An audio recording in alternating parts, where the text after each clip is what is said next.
Because I mean, I made great money on cherry tomatoes at $4 a pound. Great money. So at $4 a pound, my high tunnels that are, what are they here?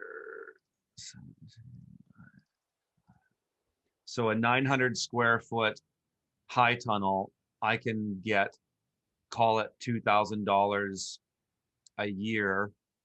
No, sorry, 2,000 pounds times What size four. was that? So for a 900 square foot greenhouse, Okay. me doing just kind of, not bargain basement tomatoes, relatively, it's a fair price, call it.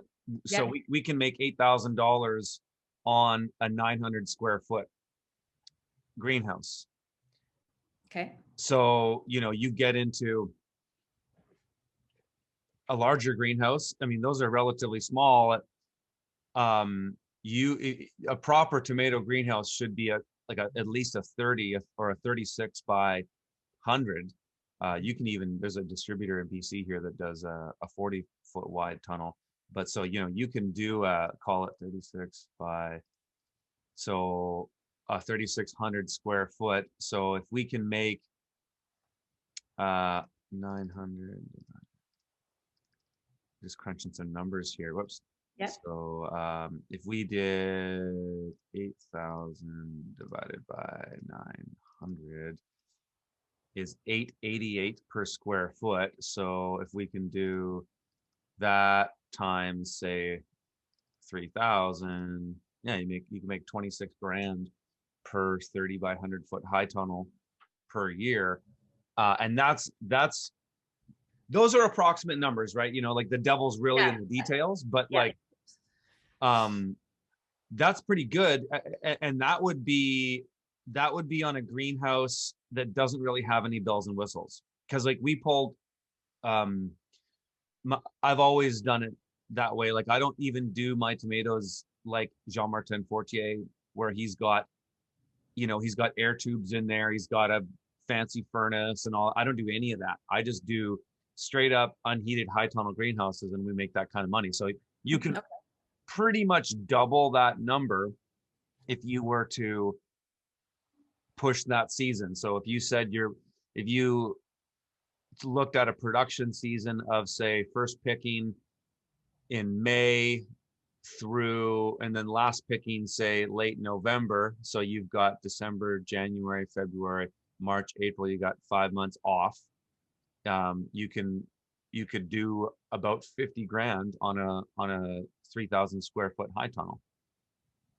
Okay. That And so if you um, wanted to do an expensive tunnel, you're looking at, probably 50 grand right. Yeah. per tunnel. But that would literally, so what the numbers are showing is that you could finance those greenhouses in 1 year of production. Crazy. Yeah. Okay. Yeah. And of Uh, course there's a lot of other factors it's there, like, very, yeah, of course. experience. But I mean, it sounds like you've got a guy who's willing to help you and work with you, and it's a win-win for him because he can sell your product for you. He's going to make some money. Hmm. And so, and that was looking at $4 a pound. Right. So if Exactly. he, And I honestly think up here, because where we are, produce is insane. it is It's insane up it's there, and I've seen it. insane. And so I bet you could probably get at least $6 a pound, and then he might get 8, Yeah, right? So he that's might kind of make, what I'm thinking, yeah, because it's just, especially because I would do some specialty things and some, yeah. colorful things and all of that to just, Well, yeah, that's just it. Like you could go and really just focus on high tunnel production. So maybe something like 3 high tunnels, 2 or 3 high tunnels, and in 1 or 2 of those, you could have a really strong shoulder season or winter crop, and then they have a really strong tomato crop, and you could if interplant I them could, a little bit. yeah, if I could extend it. I've just played around with some extension stuff just in my little tiny greenhouse, just with extra heaters and stuff like that. But if I could extend it out, because that's one thing that just isn't happening a lot in our area. People really push it hard in the three Yeah. months Yep. from like the end of May until the end of Yep. September, and that's it. Like there's Yep. nothing happening. So if I could push it out on either end, and then people knew that that was where to go for those things. And especially because I know that there just isn't peppers and tomatoes happening.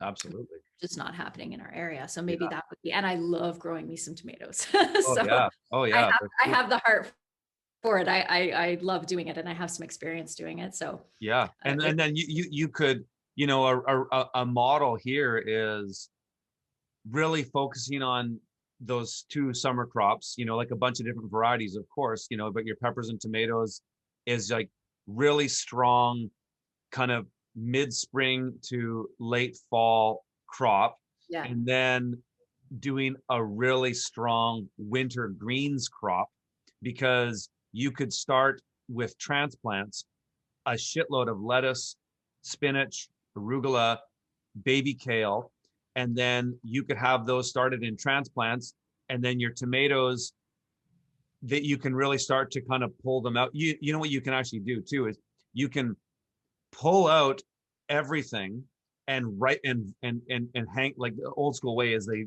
hang them upside down and vine yeah, ripen them, yeah, right? This is hundreds of years they've been doing that. And then get those transplants, those salad green transplants in, say, mid-October, you know, use something like a paper pot transplanter and then just bang out those beds fully loaded. And then really, you know, heat those greenhouses if it's cool. You might not even need to if it's sunny, but if you can get another 30 days of warm temperature.